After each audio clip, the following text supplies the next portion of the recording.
In room 226 of the Dirksen building in Washington tomorrow, the Senate Judiciary Committee will consider whether to protect some of America's most powerful corporate executives from the legal consequences of having spied on the rest of us in this country.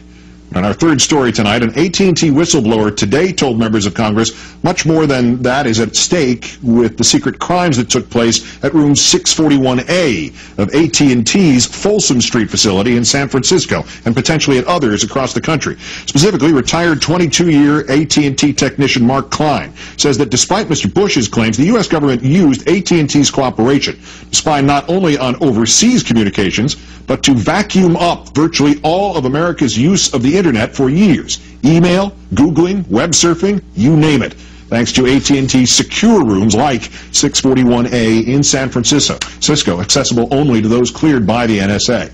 Klein obtaining AT&T schematics showing how the company used splitters to send secure room 641A a duplicate of every fiber optic signal routed through its facilities.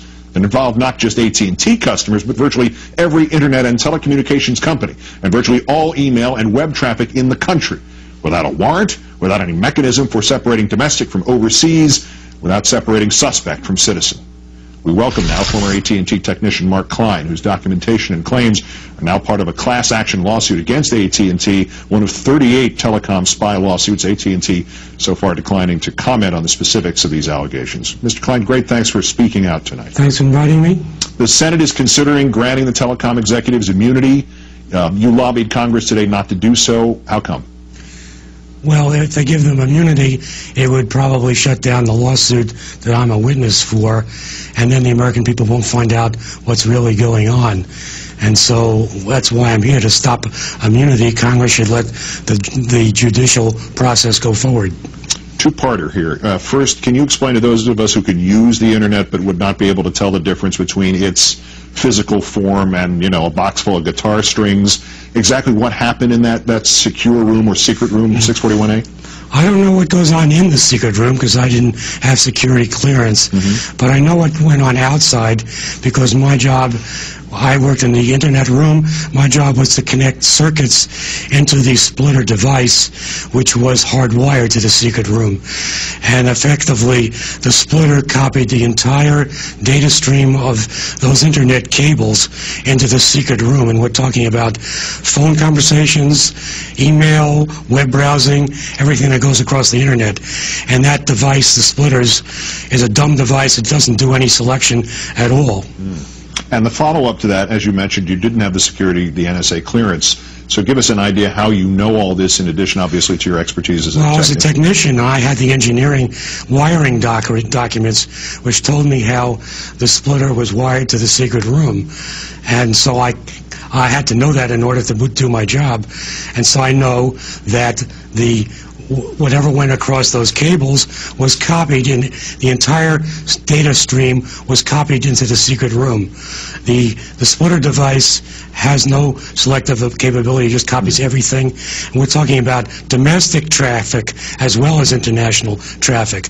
And that's what got me upset to begin with. Yeah, I was just going to say, Mr. Klein, this huge distinction the White House made when all this was first revealed, what its defenders still say, oh, we're just intercepting international communications, no domestic communications were affected. I'm taking you don't buy that in the slightest. No, I know that wasn't true. And that's what got me going in December '05 when the New York Times revealed this, and then the administration came back, the president himself and his various cabinet people trying to argue, and they still do, that it's just international communications. It just affects a handful of people who are making phone calls to the Middle East. And I know the physical equipment, and I know that statement is not true. It involves millions of communications, a lot of it domestic communications that they're copying wholesale, sweeping up into that secret room. When you saw this and realized what was going on, what was this like? Was this like sitting there and finding yourself in a scene from the sci-fi flick Invasion of the Body Snatchers? Did it have that sort of hard quality to it? Well, I had this, actually, I'm a little older, so my thought was George Orwell's 1984, and here I am being forced to connect the Big Brother machine. Oh, boy. And I felt that I was in a funny position, but I needed my job, so I didn't want to make a fuss at the time. But after I retired, I thought about it some more. In talking to Congress today, what did you hear? Did you get a sense that anybody's prepared to go after not just the telecom execs, but the government officials who ordered this? I couldn't tell. I'm not a politician, and they play their cards close to the vest. All I can do is emphasize again that they're copying everything. This is a violation of the Constitution. It's domestic traffic. It's phone calls as well as email. And something should be done to stop it. And Congress should not kill the judicial process. The nice thing is that if there is anything that's going to stop it, it's going to be because people like you have the courage to do something about it. Mark Klein, formerly of AT&T, great thanks for joining us, and great thanks for what you're doing, truly. Thank you.